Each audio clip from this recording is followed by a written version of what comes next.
ভাঙড়ের একটি খবরে নজর রাখবো, যেখানে তোলা না দেওয়ায় বুলডোজার দিয়ে গুঁড়িয়ে দেওয়া হলো নির্মীয়মান বাড়ি।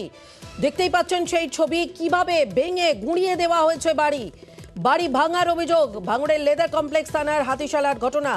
স্থানীয় তৃণমূল নেতার বিরুদ্ধে অভিযোগের আঙুল, অভিযোগ অস্বীকার করেছেন অবশ্য ওই তৃণমূল নেতা। দেখতেই পাচ্ছেন তোলা না দেওয়ায় কিভাবে আর্থ মুভার দিয়ে একেবারে গুঁড়িয়ে দেওয়া হলো নির্মীয়মান বাড়ি। সেই ছবি এই মুহূর্তে আপনারা নিউজ 18 বাংলা দেখছেন। বুলডোজার দিয়ে বাড়ি ভাঙার অভিযোগ।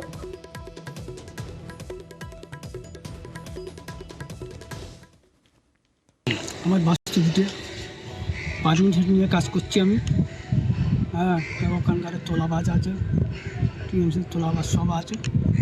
হ্যাঁ, ওখানে হাতি চালায়, ঘর করলে 3 লাখ থেকে 5 লাখ দিতে হয়, তারপর ঘর ছাদ হয়, তার আগে ছাদ হয়। তারপরে আমার রাত্রে 12:30টায় জেসিবি দিয়ে পাঁচিল সব ভেঙে দিয়েছে। আমরা যদি না জানতে পারি সব পুরো ভেঙে দিত আমার।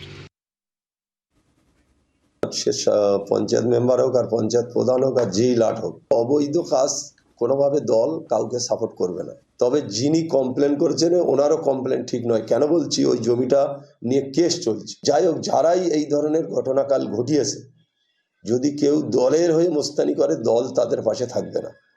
আর যদি কারুর হয়ে দালালি করার চেষ্টা করে, আমি আবার বলছি, দল তাদের কোনো রকম সহযোগিতা করবে না। অন্যায় আমরা কোনোভাবে দল গায়ে নেবে না। তাদের বিরুদ্ধে কমপ্লেন হয়েছে, আইন ব্যবস্থা নেবে।